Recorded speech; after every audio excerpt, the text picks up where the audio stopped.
Hi, everybody. Welcome to my live. And I'm so happy that you're here. It's been a while. Well, it's been a week exactly, I think. And yeah, I had to take my usual break. But now I'm here and I'm back. And a lot has happened in the week that I've been gone. And one second. I am just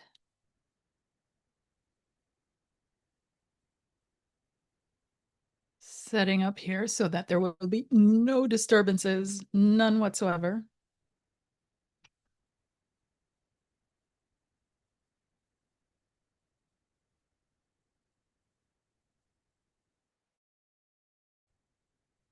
All right. So I'm here and I'm back, and I hope you guys are here too.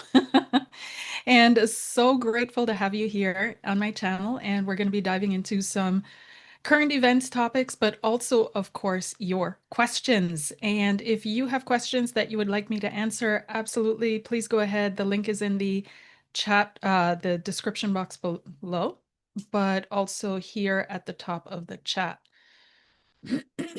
Excuse me. Microphone is on. Um, so in the meantime, what have I been up to? I've been diving into some old things. Some of you guys know that I used to search for missing people and that I also had a contract for a TV series based on that.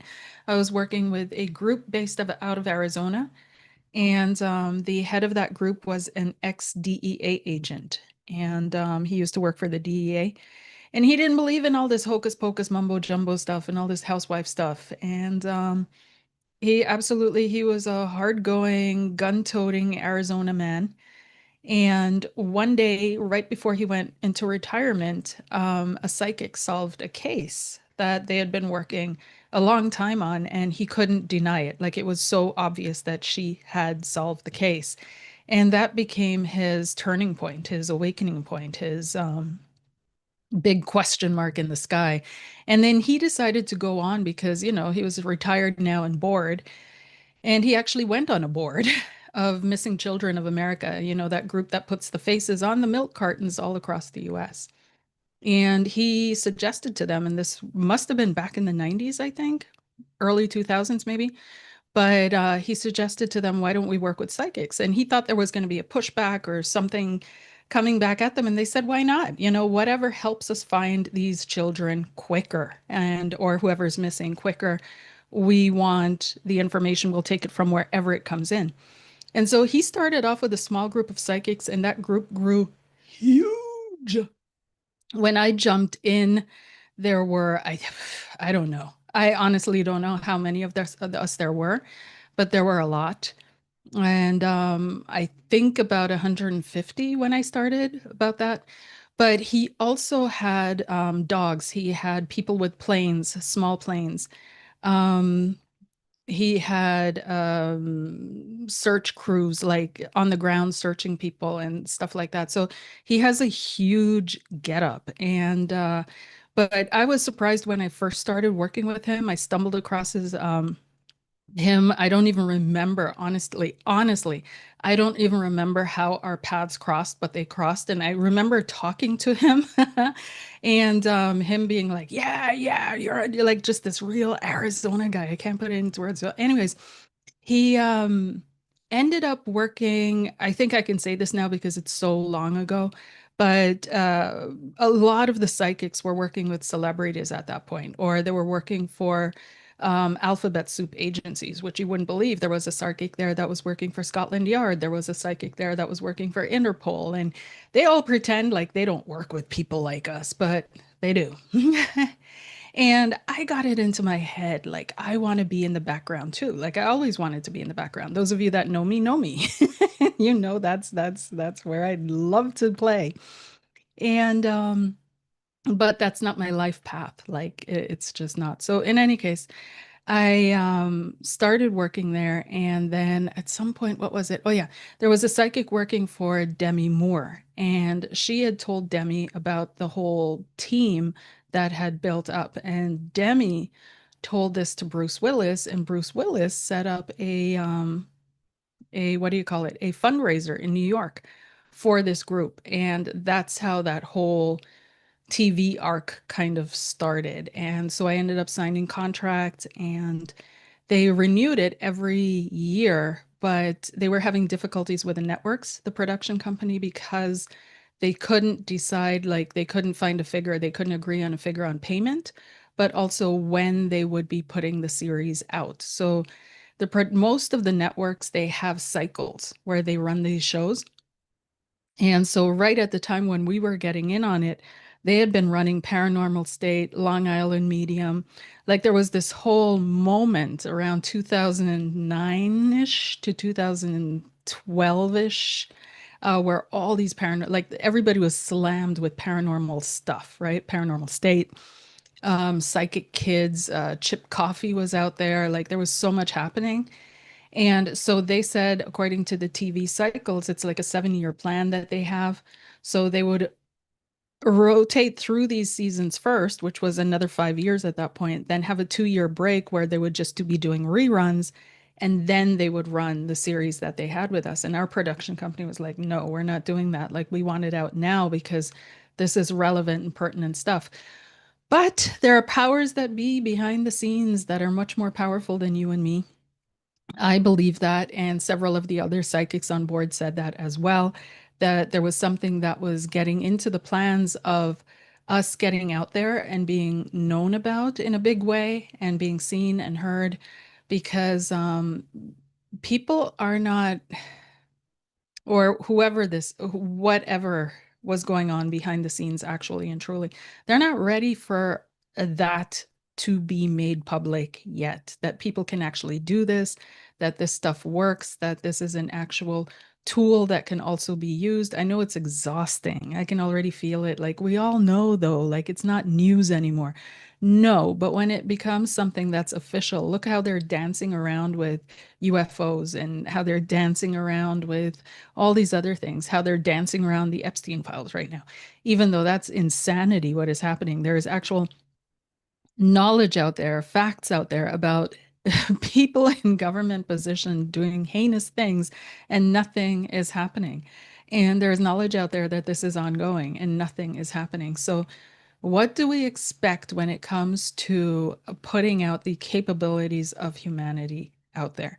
And especially when it comes to humanity working together. And this is where I really saw with this group how it works, because Kelly, who was leading us, he always said that if one psychic finds, has the information or receives the information, first of all, he didn't like divas in his group. Like he wasn't down with that at all. And so he never really told people who found who. You'd find it out on your own, like if you were right or not. You'd literally, like, there's no way around that. But he didn't like creating divas or anything like that. So he would what he said he did was that he would look at, let's say 10 psychics say out of 100 look here, or 50 psychics out of 100 say look here, then he would look there, because he said it's like birds flying south. If one person finds the way, that's great, but usually you're not going to find your way by yourself. But if the whole crew is going, okay, let's look in this direction, let's look over here, let's recircle this area, let's go over this again, then usually there was something there, and it works like that. So there's something about group consciousness, group energy, which not only elevates, expands, manifests, creates, opens, makes things aware. It's the focused group energy of humanity that is very, very powerful. So good morning to all of you.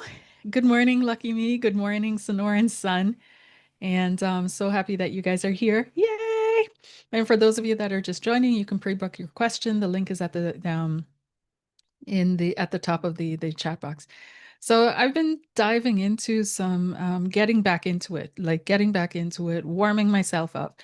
And what I've found is that astrology is incredible. I've been diving into forensic astrology, and I know some of you guys are going to be like, what? But Karleen, a couple of years ago, you were saying no to astrology. True, I was. I'm not going to lie.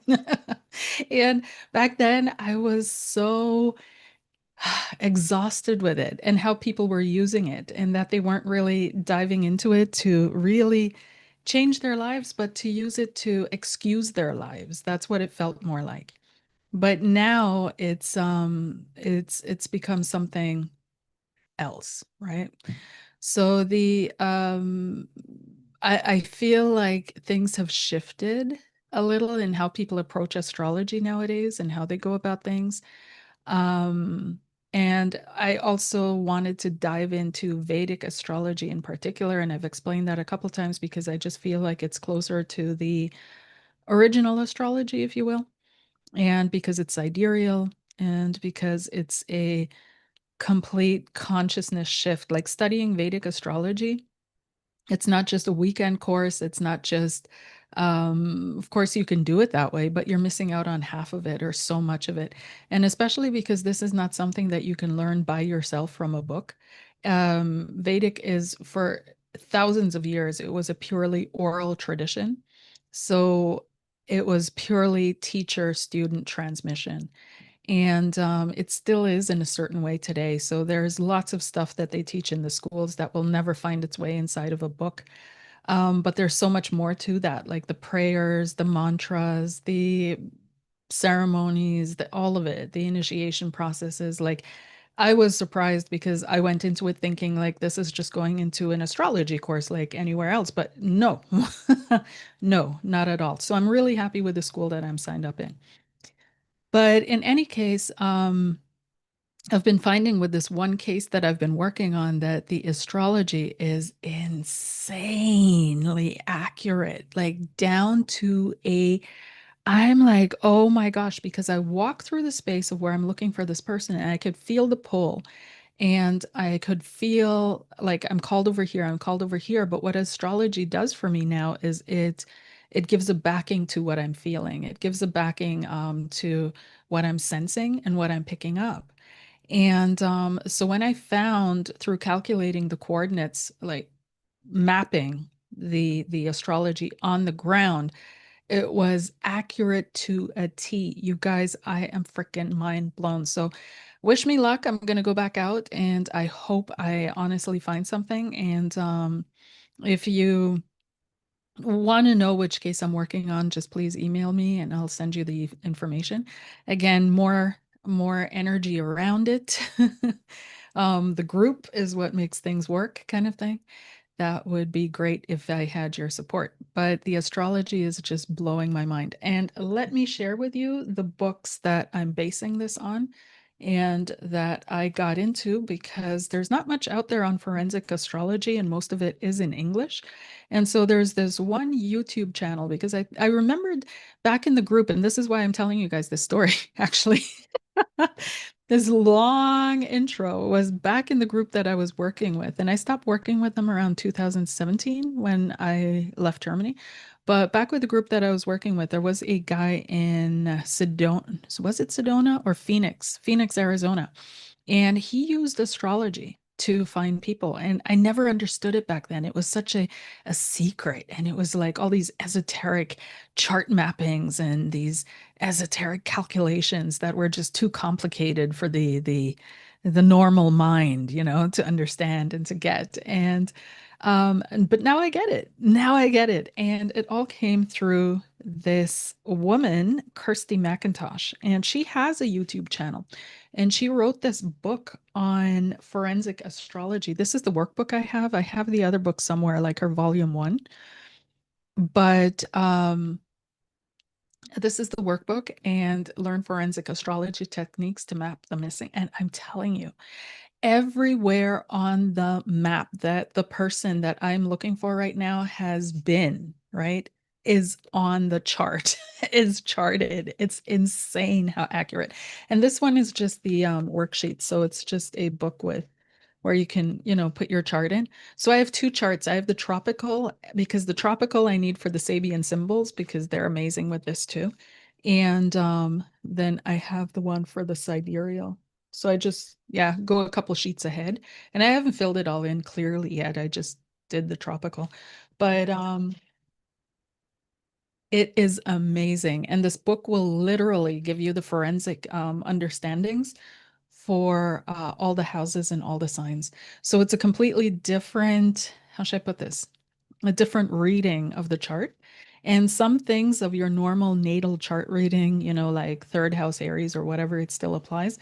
But a lot of things change when you're looking at it from a forensic point of view. And so this chart does it. Not only that, it gives you charts, right? So every aspect, every degree is mapped to the human body. So you can literally see where some things happened on the body.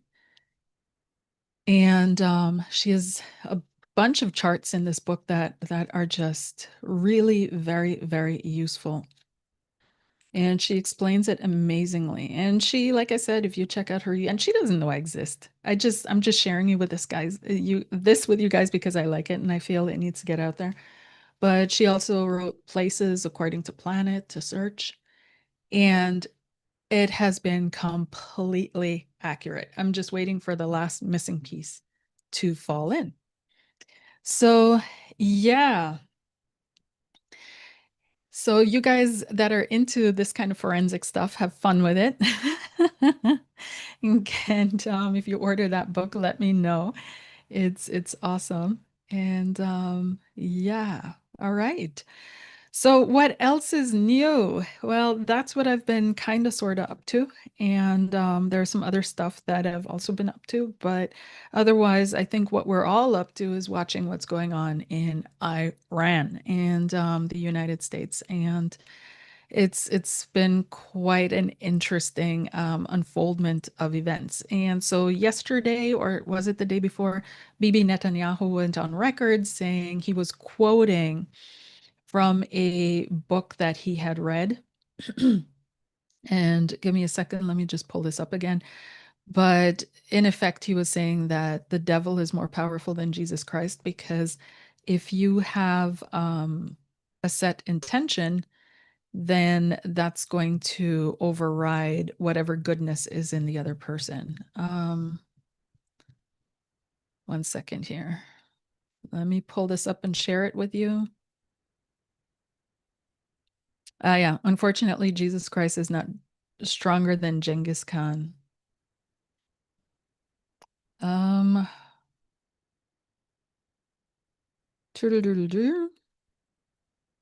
he was quoting Will Durant, and basically he was saying that Jesus Christ is not, Will Durant apparently said it, but Bibi Netanyahu quoted it, and he was saying that,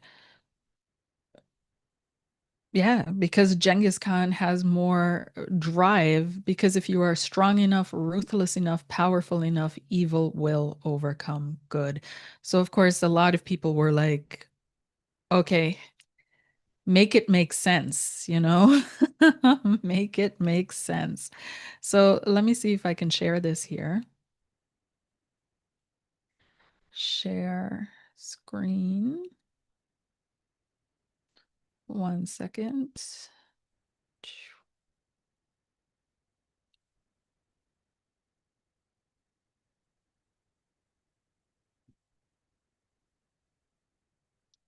So, and let me know if you guys can hear it.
Okay.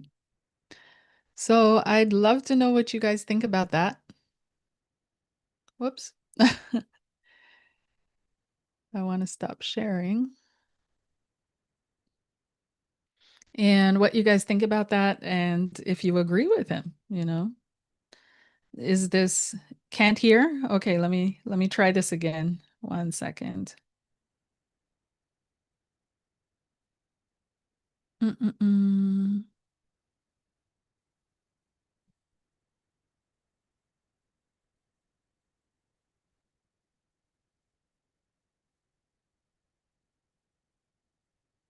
1 second, you guys. This is Zoom has gotten so complicated, it's ridiculous. So, share. And now there should be sound sharing on. Also wrote The Lessons of History, very brief, 100-page book, in which he said, well, history proves that, unfortunately and unhappily, Jesus Christ has no advantage over Genghis Khan. Because if you are strong enough, ruthless enough, powerful enough, evil will overcome good. Aggression will overcome moderation. So you have no choice. If you look at the world as it is today, you have to be blind not to see that the democracies led by the United States have to reassert their will to defend themselves and to oppose their enemies in time while there's still time, before the jarring gong of danger wakes them up and wakes them up too late. This is where we are now. The fact that people don't see that, the fact that a lot of the news media are harking on a lot of fake news, but also a lot of short-sightedness, and do not see the historic period and the historic struggle that we are engaged in now, doesn't obviate these truths. Okay, I hope you heard that. If not, I'll post the link in the chat. 1 second. And copy. You can check it out. So it's really we're at a point in time that is very, very, very, very interesting. And Germany is now contemplating sending soldiers down in support, troops down. So that would be interesting if they did that. Iran has asked Germany to explain how Ramstein Air Base, which is the largest American air base outside of the US, how that is being used. It's located here in Germany. And it's so Germany has to actually, defend itself for allowing the Americans to use the base, but it's it's so complicated, and yeah, here we are. So meanwhile, Germany doesn't really want to get any further deeper in. Our chancellor has said, "Not my war," or "Not our war." But who knows? Who knows at this point? But if it continues and it moves into an energy crisis, which it might for a minute, then things would get dicey. I still don't see it going longer than June. I still don't. We'll see what happens. I hope I'm right. I hope it's done next week, but I just, with the current constellation of the skies, I don't see that happening. And they're out for blood, quite literally. So we'll see. But around June-ish, April, May, June, it's gonna start going underground again, like go deeper underneath again, rather than be this overt, all-out clash. But Iran is going to continue to attack and to yeah, in a way defend itself. It's kind of interesting because when we go back through the history of everything in that region, it's like this whole situation was artificially created, and this whole situation is now blowing up in the faces of these people. I won't say people, countries in a way, but the entire paradigm is coming down, you guys. The entire paradigm is coming down, and we can't wait for it to come down. And that's what a lot of us have been waiting for, is for everything to finally just go boom. And then we'd have final peace and we wouldn't have to pay rent or bills or taxes. But it's still going to take a minute to get to that point, and we don't want it to come to that point too quickly because that would be absolutely devastating suffering, and we do not want that, right?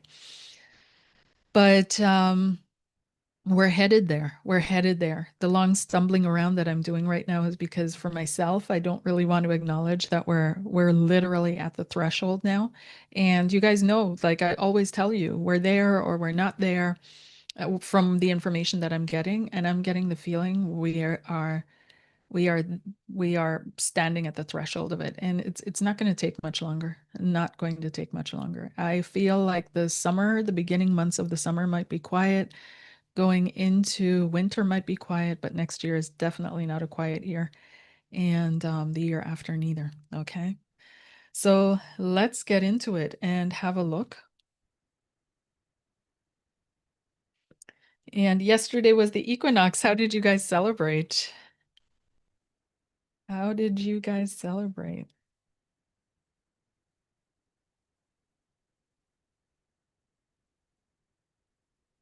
Yes, Armageddon. Yippers. You nailed it. I thought about getting into all that, and then I thought, "Ah, I'm exhausted." So, yes, yes, yes. They created whatever is down there, and then they said whatever was created as a result of whatever is down there is crap. They want to control what's down there. They and some I have to be careful how I put this because I don't want to be labeled as, I have to be very careful. Let's just say it's karmic. Let's just say it's karmic and leave it at that. Let's just leave it at that. Yeah, so let's have a look and see how is this going to work out with Iran? Is it going to die down or is it going to kick up a notch? And what is going on? And there was this other report. I'll post it in the link. The name escapes me just right now, but where it was spoken about already back in the 60s, I believe. And I posted it in a different video of breaking apart the Middle East, and that then Israel would rise as the leading power of the Middle East after it was broken apart. So let's see if that's what the plan is. And of course, it was denied and denounced and blah, blah, blah, conspiracy theory, yada, yada. But surprisingly enough, the countries that have been attacked and have been going down have been going according to this plan. I'll look it up again and post it in the descriptions. But yeah, so what's going on here? Israel, Iran, Israel, Iran, Israel, Iran. Yeah. So it's showing warfare, but it's also showing that it's kind of there's a lot of media hype around this, okay? I'm not going to say it's not that bad because it is that bad. It's war. And it is that bad. But we have here the Ace of Swords and the Knight of Cups.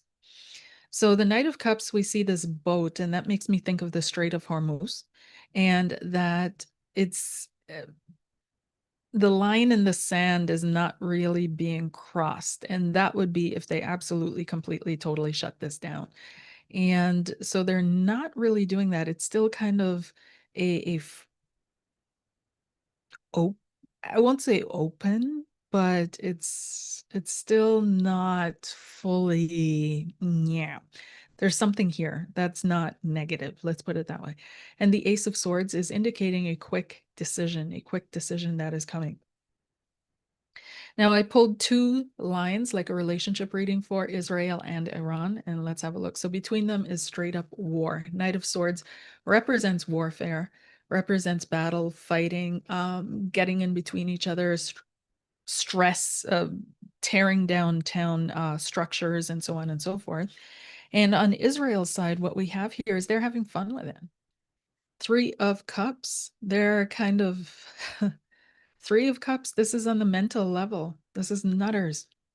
And then we have the Six of Wands on the emotional level. They feel like they are victorious. They feel like they're going to win. They're absolutely convinced that they have won already. And they're just biding time, temperance. Okay. They're just dealing with the inevitable, what needs to be dealt with, but they feel like they have won already. Whereas Iran is Page of Stones. They feel they're talking a good game, but they do feel like they don't have enough. Page of Stones is not someone who's full of resources, who's full of knowledge, wisdom, ability, capabilities. So they do feel like there is definitely a lack. The Nine of Cups, emotionally, they're kind of satisfied in a sense with what has already occurred or what has happened. And the outcome is illusion, right? What they're presenting to the world and how they're showing themselves, the magician, it's an illusion. Okay.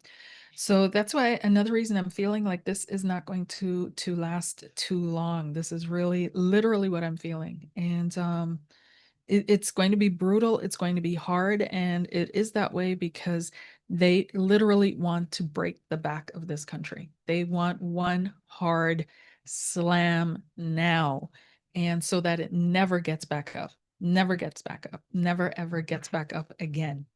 And not without their help, not without their control. And they want to do it now because the two major countries that could support Iran, it's the perfect time. Russia can't. Russia has direct access to Iran, I think, over the land bridge. There's a or over the Black Sea, one of those. And so that is an area or a sea that the US does not control. And they have no ships there, no bases there. So in normal times, if Russia wasn't involved with the Ukraine, they would be able to support Iran. But supporting Iran and doing the Ukraine thing at the same time is just not in the cards, apparently. China can't, and China's probably going to be refocusing anyways on the South China Sea. And so this is the moment that they want to break the back of Iran and get that whole hot mess out of the way. And then they can refocus on China because, as I keep saying in all my videos, that is the ultimate goal of the United States, is China. And I don't feel like a lot of people are saying, oh, this is going to break the Americans back going into Iran and this is going to be horrible. Yeah, if they get bogged down in a 10-year-long ground war with troops on the ground, that would not be good. Very true. But that's not their goal. And I don't see them doing it either. And what will break their back is China. And there's a lot of future tech that we don't even know about that is already there. There's a lot of, the Chinese play as if they're not ready, but I don't really buy into that. They're not ready strategically for whatever reasons, but I think they have the equipment and the manpower and everything else. And they're just biding their time for the right moment, right? The right moment. And they're not going to, I don't feel them being aggressive in the sense, right? But they will definitely, if provoked or attacked, defend themselves. And like I'm not saying anything moral here, who's wrong or who's right, just steps taken, actions taken, things like that. So how is this going to continue with Iran, please? When is this going to be over? When is this going to be over?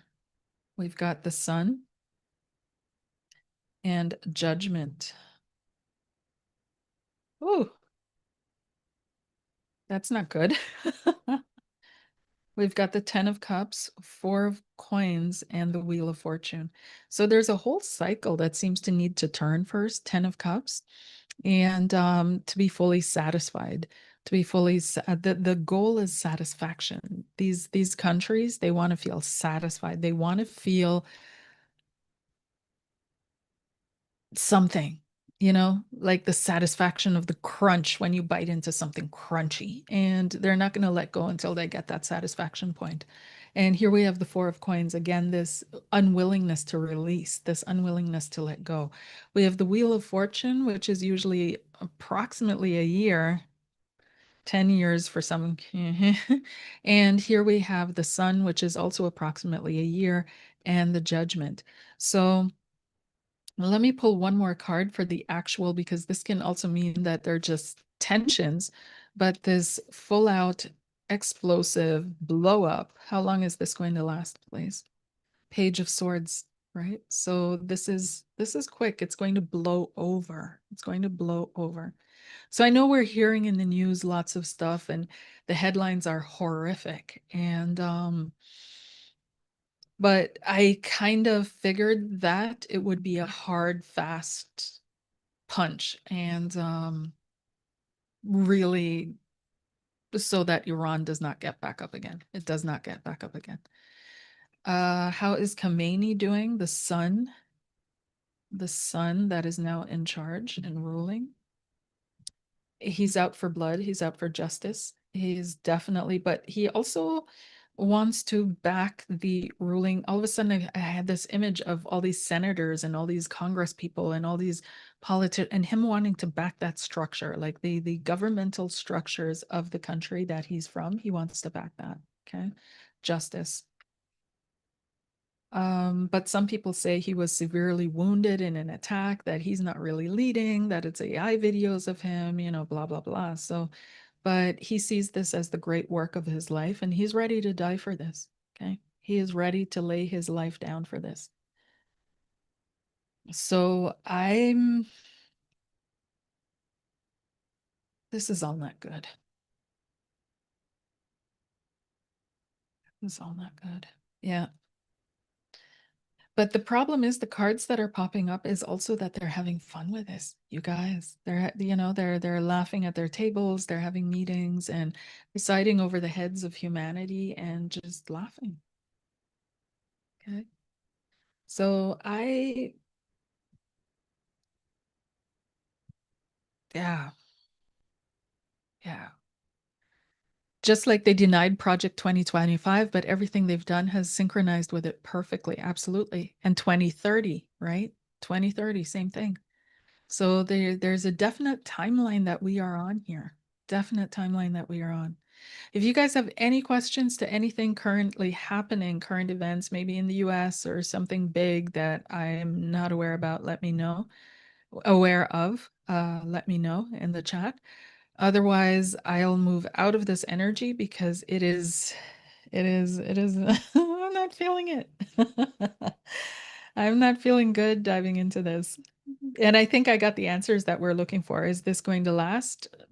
Not really. Israel already believes it's won, and Iran is fronting. It's throwing up magic tricks, and it's not going to last too much longer. No. But is the whole thing going to die off this year? No, we know that. We know that. But the full out warfare, is the US going to go in with ground troops? Well, they've sent troops to the area, but are these troops going to go in? They're not about that. The first card that came up is when you're asking these kind of questions, no, but I don't. Of course, they're already boots on the ground. We know that, right? But aside from these small special units and so on and so forth, are they going to send in huge manpower and all of that? This is not what they want. They're very reluctant, Four of Cups reluctance to do that. Okay. Not what they want. So we'll see. We'll see. We'll see. But way back when Trump was first voted in 2016, I think it was 2016, and that I said, or was it the second way around, the second one time when he came in 2024? I think I don't remember which one, but I was saying that he's going to leave everything on edge. I don't see him as the leader through World War III. I don't see him as the big leader of the free world through World War III, but he will definitely be the road to it, and he'll definitely leave the world on edge. And it's going to be a very delicate finagling to get it back into a cohesive balance. So I let's pray and hope for the best. And what I do recommend to people right now, though, is because of the situation that traveling is great. You know, go on your trips, on your holidays, all of that. You're good to go, absolutely okay. But when it comes to moving overseas, to moving to distant countries, to doing that digital nomad lifestyle thing, I want to not discourage you. Do whatever your gut is telling you to do, what you feel comfortable doing, but just it would behoove you to think about going to some place where you're comfortable being locked down and being locked down for several years if necessary, because there might be a time where energy is going to be a problem. And so tickets are going to become very, very almost, unpayable. So if you have family in the US and you decide you're going to move to Bali and work from the beach, that's great. But make sure you have a way home if you are the type of person who would want to go home. So the next couple of years, I'd stay close to wherever you feel safe, where you feel like, if I couldn't travel tomorrow, if I couldn't leave, then I'm good here. I don't need to leave.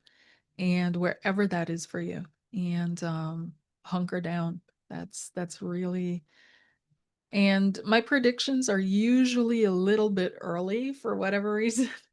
So it might, I don't think it's going to be next year, but we're moving into that. We're moving into that. So 2028 maybe ish onwards. So yeah. But we're also on a timeline that speeds everything up. Like this whole encounter is unnecessary. And I spoke about that in a video on, I think on my other channel, maybe on my last live as well, that what we're going through is like a sped up timeline. And the sped up timeline has us going through experiences that were actually meant to be spread out so that we had the chance to adapt to it, to shift to it, to change to it, to grow with it, and then to move forward from it. But now we're just being whipped through, like run through the course with no let up, like no let up. So there's a reason for that. There's a plan behind that as well. So, but yeah. Okay, so let's dive in and get to your questions. And if you have any questions for me, the link is in the description box, the chat box all the way at the top. It's pinned. And if you want me to look into anything for you, that's where to place your question. Okay. So let's start off with Nora. Thank you so very, very, very much. When will I meet my long-term partner? And let's have a look here. Timing for Nora. Timing card for Nora, please. When will I meet my long-term partner? Nora. We've got two. Oh, okay. 10 of Wands and 8 of Stones. Yeah.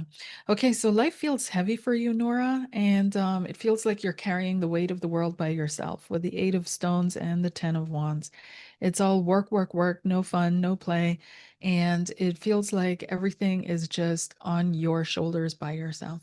And you'd like to have someone there who's just going to be there with you, who's going to support you, who's going to, it doesn't even have to be financially that much, although that would be nice, but the emotional support, the best friend, someone to share the sunrise with. And so this is coming for you.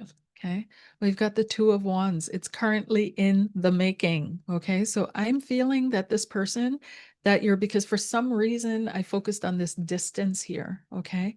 And for some reason I feel like this person is distancing themselves from something in the past that they were just experiencing, that they just went through, and that they are moving on a trajectory or a timeline that is going to bring them closer to you. And I feel like you need to, with the 2 of Wands, keep the hope up, keep the positivity up, keep thinking positives, keep looking forward, keep imagining and visualizing a time where you're not going to be alone. Some people have had immense success with always when they made dinner, setting a second plate, when they buy something like a toothbrush, buying a second one, right? Always planning for a partner in your space, making space for that person to materialize into your space. And some people have also written a list, right? A manifesting list, where I have to say it's really important that when you write down that list of everything you want in a person and what you want to feel and what you want to experience, that you also write that their shadow sides are not going to break you or the relationship, and that they can deal with your shadow sides too. Because I did it, and I had the person that I wrote down, and I forgot that little line, and yeah. So you get one side, you write down one side of the coin, but you forget that the coin always comes with two. So yeah, don't forget that their shadow sides are not going to break you or the relationship, and your shadow sides, that they can deal with that too. This is not something that is going to, bring you guys apart. So this is really, really, really important. So this person is moving, like they're being moved by life on their way to you, but you have to stay on track. You have to stay in alignment. You have to stay open. You have to stay receptive. You have to stay joyful and just be willing to be positive and enjoy and have fun. Okay. So I can't with this, usually the two is a timing, right? So usually when we look at tarot cards, there's always a different system when it comes to timing, but the wands are either spring or summer. And the two is then 2 months, 2 weeks, 2 years, right? So, and the wands is pretty fast moving. So this could be 2 weeks, 2 months. Okay. That somebody is going to step into your life where you feel like, oh, wow, who are you? I know you. I know you from before. Okay, I hope that helps. So moving onwards. MP, hi Karleen. I met a man named Gerhard the Gelt last Saturday the 15th, and I'm curious if I just met my husband. Oh my God. We both felt very connected to each other on a soul level. I had a vision while holding his hands the second night. Uh-oh. I was standing at the altar with him. Oh no. And he was wearing a cream-colored suit with gold thread and an aura of white and gold light. I've never had a vision while being awake. Please help me. Thank you and God bless you, Marissa. Marissa, girl, yes, yes, yes. I will definitely help you on this one. This is yeah, this is deep. This is deep, and you're not wrong. You guys have definitely had a past life together. And you are absolutely, the thing is, you guys, we are not fools. And I keep saying that to my women. We are not fools. Okay. So if you, for example, get together with a guy and he says, oh, I never noticed you, I never saw you, I was never interested in you, you know there was something there. Okay. Do you walk down the street and say, oh, he's interested in me and he's interested in me, and oh my God, did you see how that guy looked at me? No normal woman does that. Okay. And you're not clocking who all is interested in you. But when someone is interested in you, your system notices, because we're not fools. Okay. So never let yourself be gaslit into, oh, it's only one-sided. No, it's maybe they didn't want to commit, maybe they're too immature, maybe they don't want to acknowledge, what have you. There are 1,001 reasons why it then becomes one-sided. But that initial spark, that initial, it's recognition on a deep soul level. And whatever you recognize, yes, it may be a horrific pattern out of your childhood.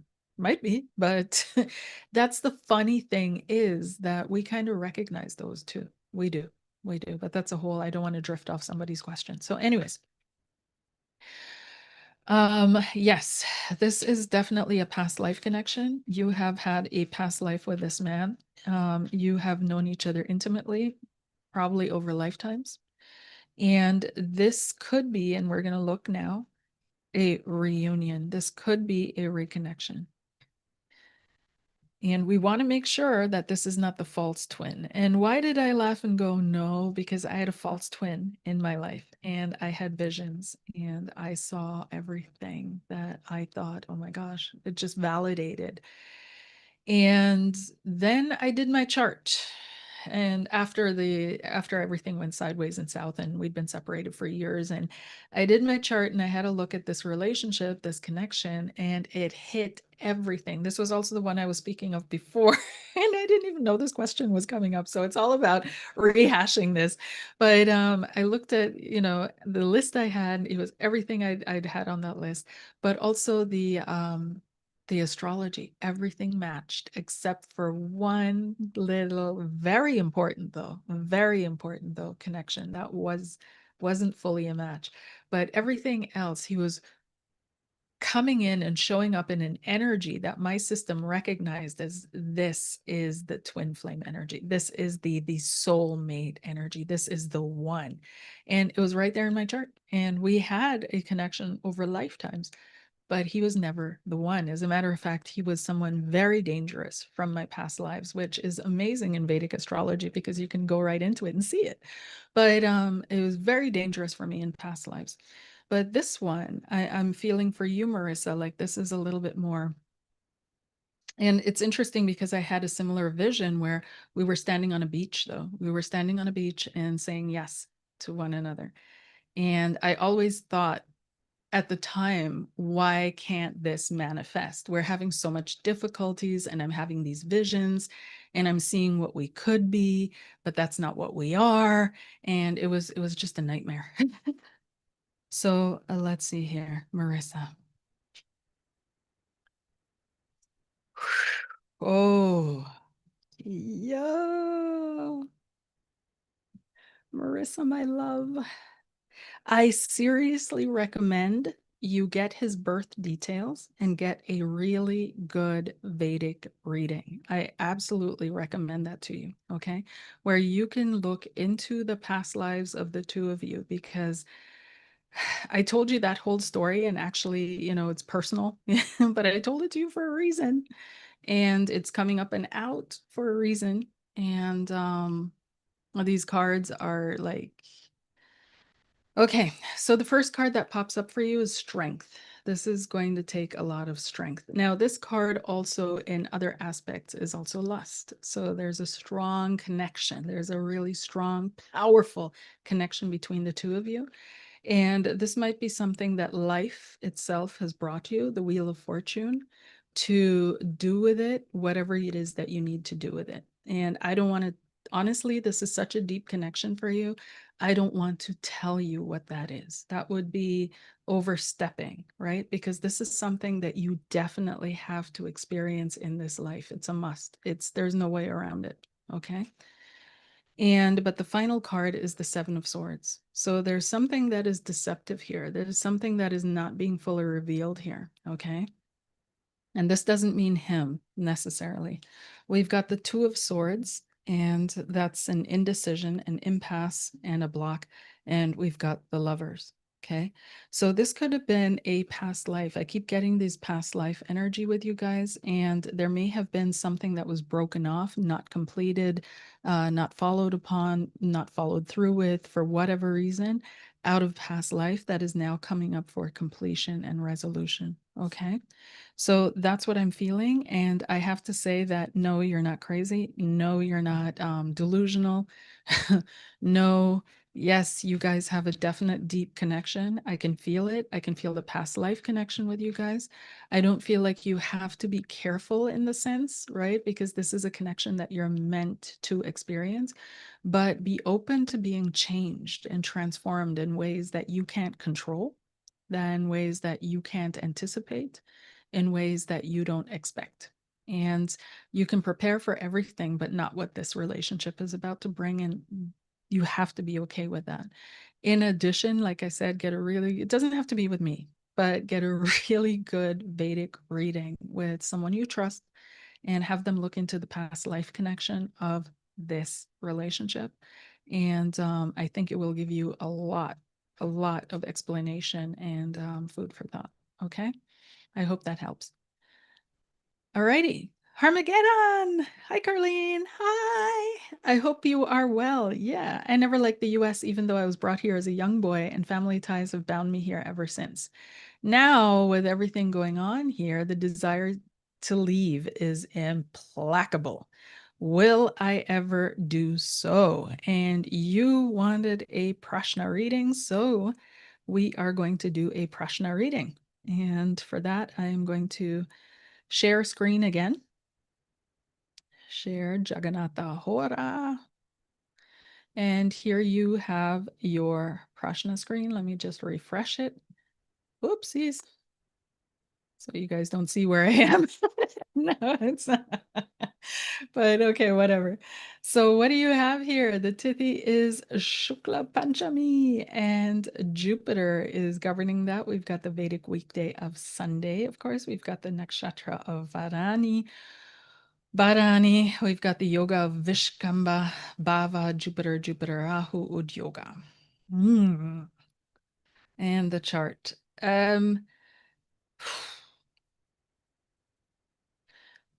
I How do I say this gently? How do I say this gently? I'm not seeing big travels in your chart. As a matter of fact, you've got Ketu in the 12th house. Now, this can indicate, because the 12th house is foreign lands, long-term travel, travel far away. And Ketu can indicate that you've already done that in a past life, that you have traveled a lot, that you lived in a foreign land your entire past life, right? That you were someone who traveled somewhere else. Um, Another travel house would be the ninth, but it's empty, and another one would be the third, but that one is empty too. So I'm not, and K2 disconnects, right? It disconnects, it dissolves, it dissolutes. So even if you did travel, it may be difficult for you to build something strong, solid, lasting somewhere entirely else. It feels like with this immediate chart that whatever your calling is, it's where you are at. Now, that doesn't mean that you can't leave for a couple months or a year and go back, 3 years and then go back home. But I feel like you will end up going back to the States. You will end up moving back there. Okay. Um, so let me have a look here at the do do do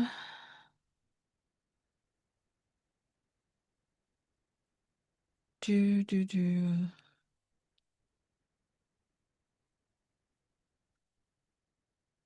Yeah, it's you've got the Shukla Panchami, and Shukla is the waxing moon wing, right, of the month. And Panchami has to do with Mercury, or the ruling planet is Mercury. So it has to do with knowledge, learning, healing, intelligence. And it's great for education, study, medicine, learning new skills.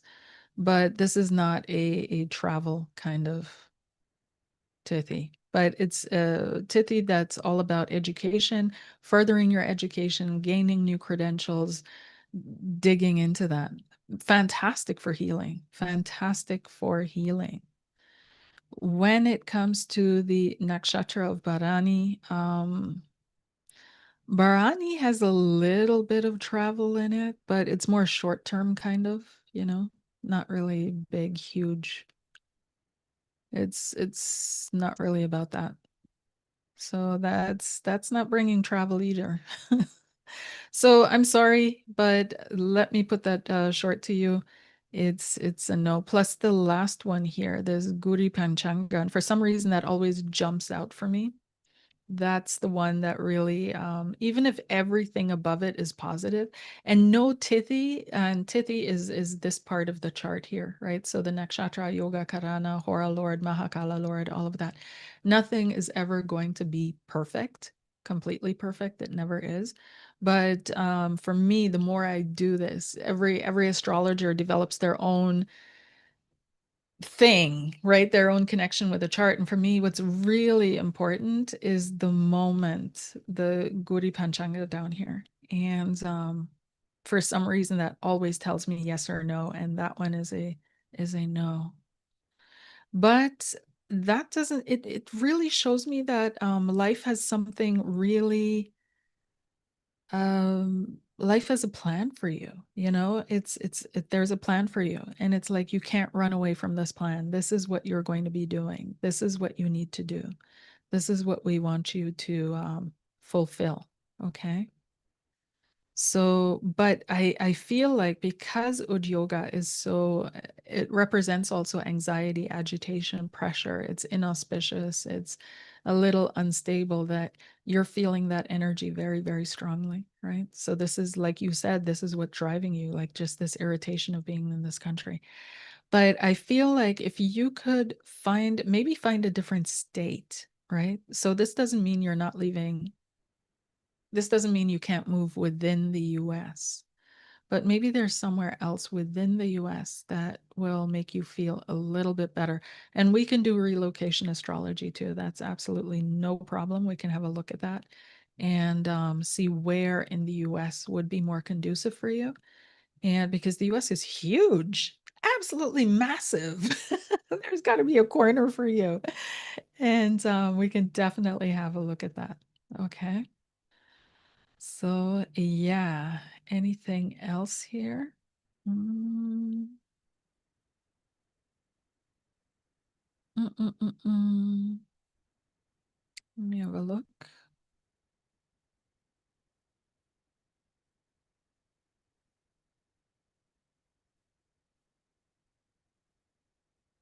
Yeah, the yoga too is Vishkamba, and that is obstruction, blockages, delays, obstacles, karmic weight, hard labor.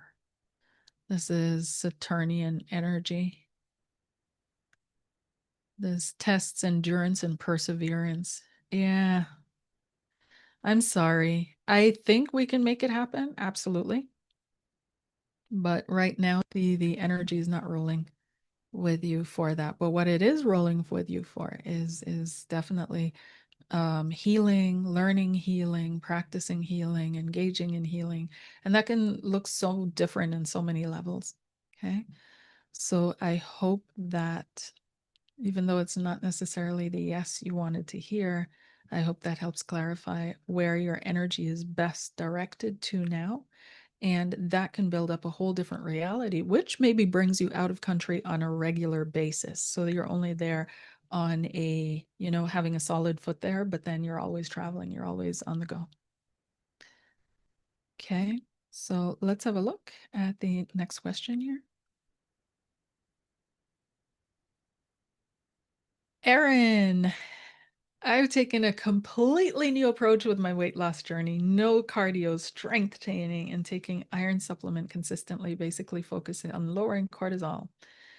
Can this turn things around for me, please? Please. Let's have a look. Is this what she needs to do? Vedic astrology, and I'm plugging this so hard because I've loved it for a long time. Okay. I've loved it for a long, long, long time. And I just didn't, I thought it was always so complicated, number one. And I was intimidated by everything around it because it's not just the astrology, it's the entire culture and cosmos and language, Sanskrit, and new practices and all of that, and learning how to do that. And I just, so, but now that I'm diving into it, hmm, Vedic goes hand in hand with Ayurveda, as I'm sure a lot of you already know. And Ayurveda, right, is amazing to help you balance your body, your doshas. So astrology can help. Let's see here. What's coming up for Erin? Yes, it's so at first we have death, which is a situation that wasn't working. It had to end. So whatever you were doing before, it wasn't working. Then you have the star, which is right now.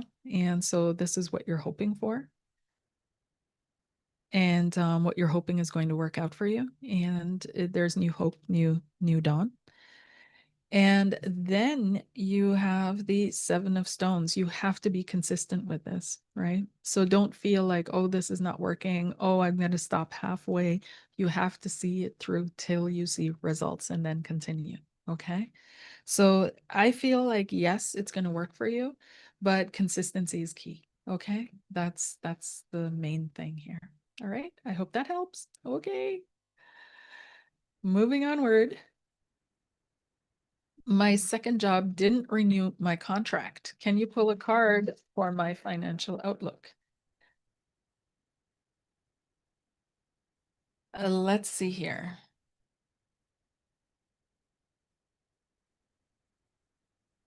Let's see here.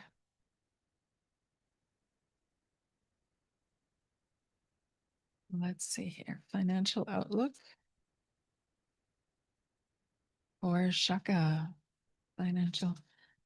Okay, your brain is going a mile a minute. There's a lot of stress, but things are going to work out for you. We have a victory and we have the Queen of Cups. Okay. So victory, we have here the Six of Wands, which is victorious, and you can see all these victory wreaths that are hanging on the tree. And we've got the Queen of Cups, right? So what's really important for you is to balance the emotions, balance your inner state, deep breath in, deep breath out, and know that all will be well.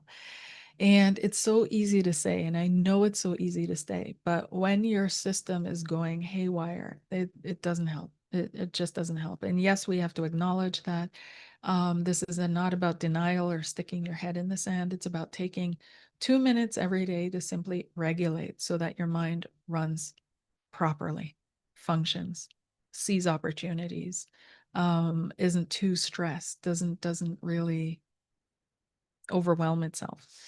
And we see here the difficulty that you're moving through with the Knight of Swords, anxiety, worries, panic attacks, Three of Swords, heartbreak, disappointment, self negation. Stop that.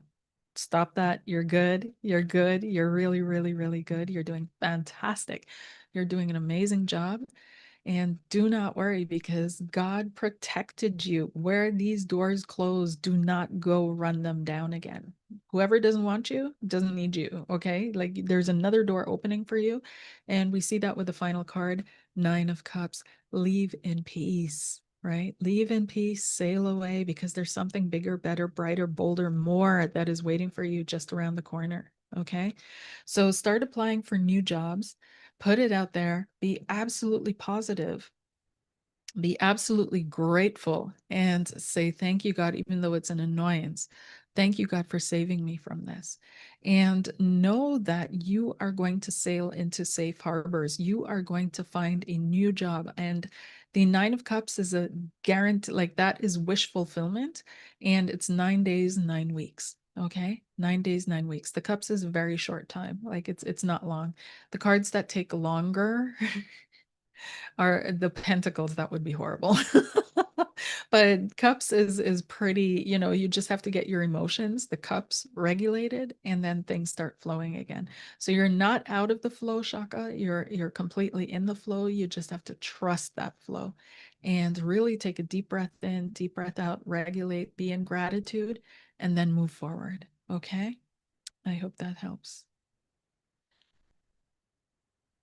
Hi, Shay. I've been absolutely exhausted. Yeah, tell me about it. I'd like to know what will help me most at this time to recalibrate. Thank you so much.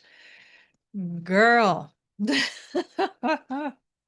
Everybody's exhausted because the collective is just so wild and we're all plugged into the collective and there's no stability within the collective at this time. I mean, when we think back to, and that's why there's such a huge nostalgia around the 90s and the 80s because people are like, oh, everything was so stable back then.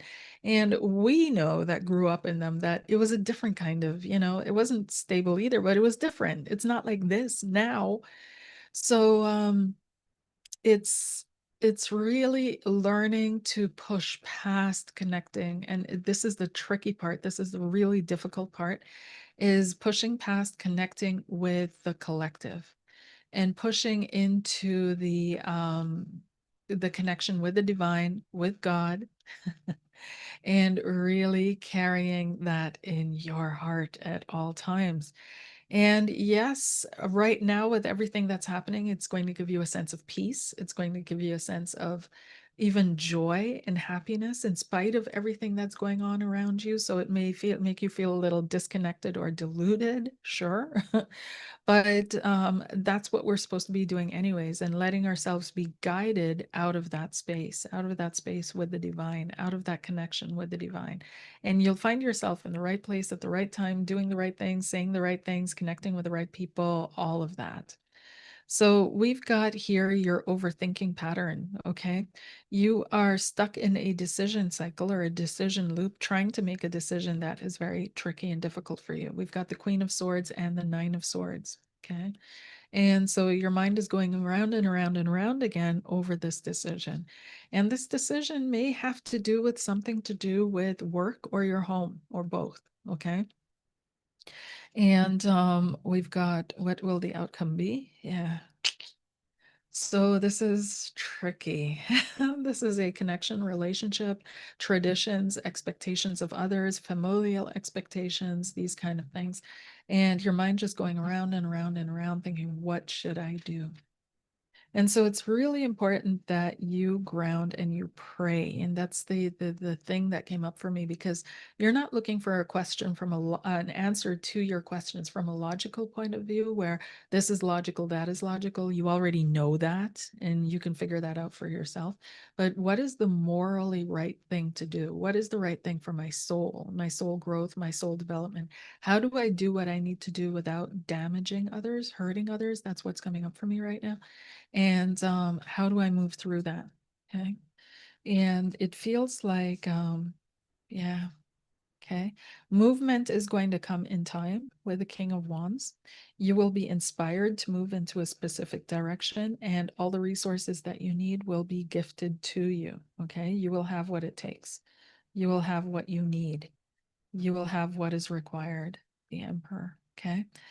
Something very powerful is coming your way, a really powerful connection. If you're in one, then this one will become even more powerful, even more grounded and rooted, and something that's really strong.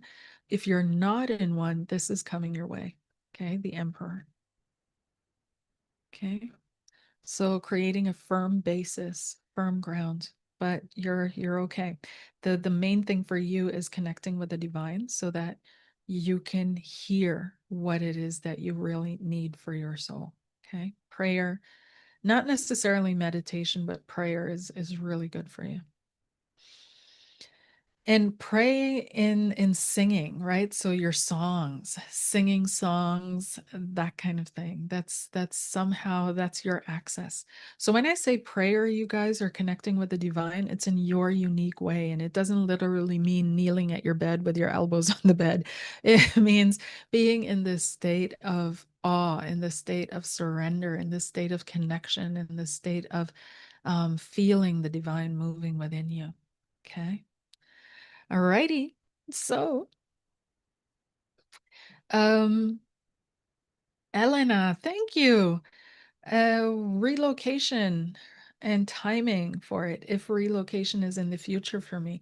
Okay, the relocation, we'll have to book a session for that because that takes a while, right? That takes a while going through all the different areas and so on and so forth. But I can look now to see if relocation is based on the prashna, right, is in the future for you.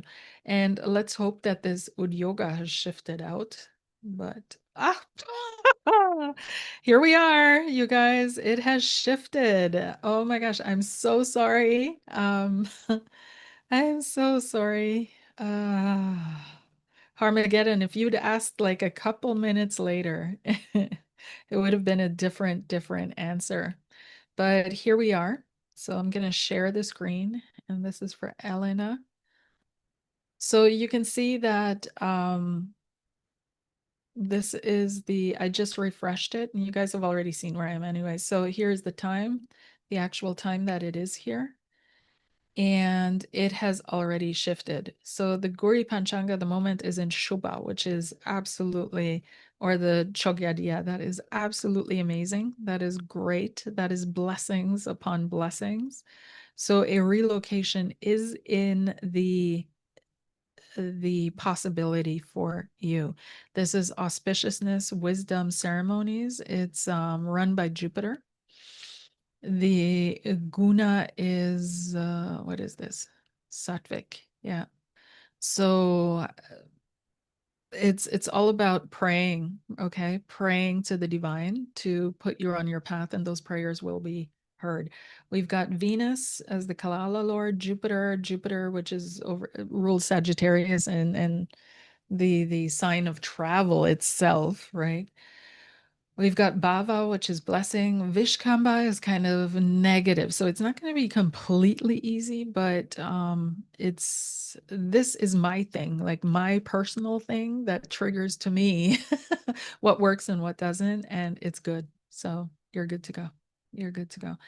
I don't feel you going very far. Okay, that's probably why this is good to go for you. If you were going to ask, should I be traveling overseas? Then the energy of the moment would probably be telling you no, because that's not what I'm picking up for you. I'm not picking up like traveling to, I don't know, Southeast Asia or something. Like that's not it. But what I do pick up is maybe returning to some place that you have been before. Maybe feeling somewhere where you have a felt connection to a community around you, right? A felt connection to a community around you. And there's also this seeking stability, strength, a deepening of a partnership. Okay. So there you have it. If you would like to know specifically where, of course, we can absolutely do that. But that, like I said, I'd love it if you booked a session because otherwise it's a whole video on its own. Okay, moving on. And we got Danny. Hi, thinking about asking my cousin to help me with my son and I will pay him. I can employ him through a company. They get along well, but occasionally my cousin is too hard on my son who has autism. Do you think it's a good idea? Ooh, that's I think it's a great idea. I think like people need to be your cousin needs a an opportunity to learn to soften, right? And your son needs an opportunity to learn his value in connecting with other people, right?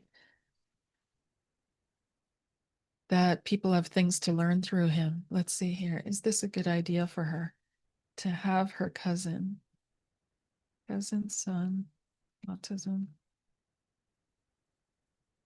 It's going to be a long, hard road.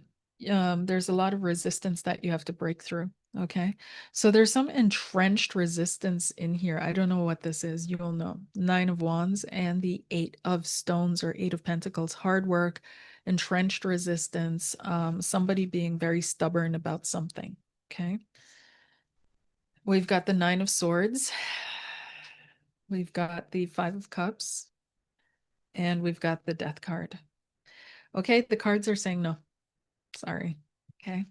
I felt like it would be great, but the cards are saying no. Think about this again. There's something that is very deep, entrenched that needs some work before this is done. Okay. I'm sorry. All right. So that's literally what I'm getting here. The Nine of Swords is constant thinking. The Five of Cups is disappointment. And the Death card is end of your rope. And that may be where you are now. Like it may be mirroring where you are now, but it's mirroring that for a reason. And it's saying tread into this with caution. Okay. Or at least have very strong boundaries. That's the Nine of Wands as well. Strong boundaries in place of what the cousin is allowed to do or not allowed to do, and so on and so forth. And also your son, who knows? Okay, and then we have Joyous Day. Yay! Am I on the right track with a new business idea and project that has appeared? Will this new business be successful and fulfilling to my soul? And let's have a look. And once again, we're gonna share Jagannatha Hora and have a look. Renew the chart for the moment I decide to answer this question. And you've got the energy that is there for it. According to this Tithi, you've got Chokla Panchami, like I said.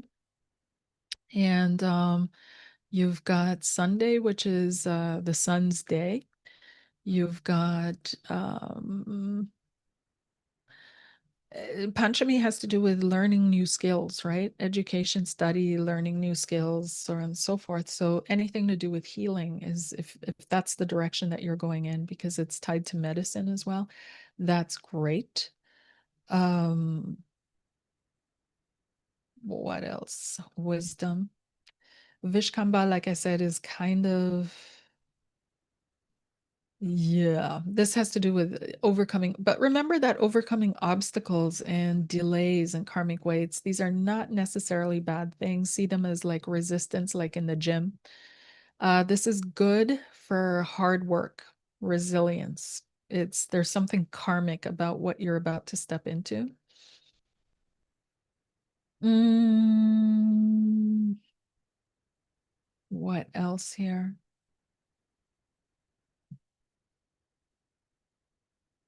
Yeah, yeah.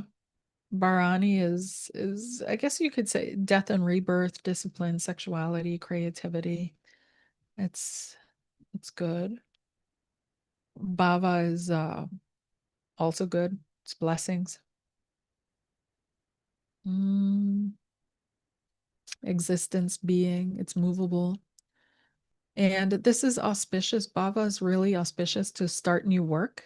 It's auspicious for ceremonies. There's a lot of strength, vitality here. It's good. Shubha, like I said, is great. It's very auspicious. Venus and Jupiter are blessing planets, as you guys know. So this looks okay, right? Again, no Tithi is perfect. There will never be a perfect Tithi, but if we get 8 out of 10, we're good. And you've got those 8 out of 10. Okay. And especially this one, like I said, for me personally, it's this one, and you've got a good one here.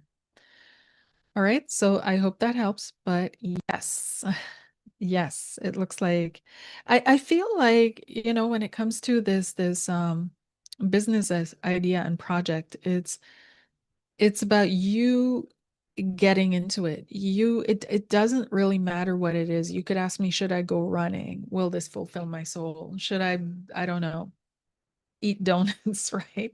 It's not about what it is. It's this soul fulfillment thing for you, and that you do something that you allow your soul to be fulfilled, right? That you're allowing yourself to feel that connection, that you're allowing yourself to move out of your own movement and not looking to the outer or comparing or checking through measuring with the outer, am I here or am I here? But that you're moving out of an inner guidance, right? That you're moving out of inner push. And that's where you're going to find the soul fulfillment, because you're going to be called, you're going to answer, and you're going to be successful with it. And you'll find your fulfillment through that. Okay. All right. That's it, I think. Oh my gosh, let me check the chat. I haven't checked the chat for a while. Yay. And this is awesome. Okay. All right. So that's pretty much it, you guys. Thank you so much for being here with me, and I will see you on the next one. I'm wishing you an amazing week ahead. May all obstacles be cleared from your path, and may God bless you. Take care. Bye.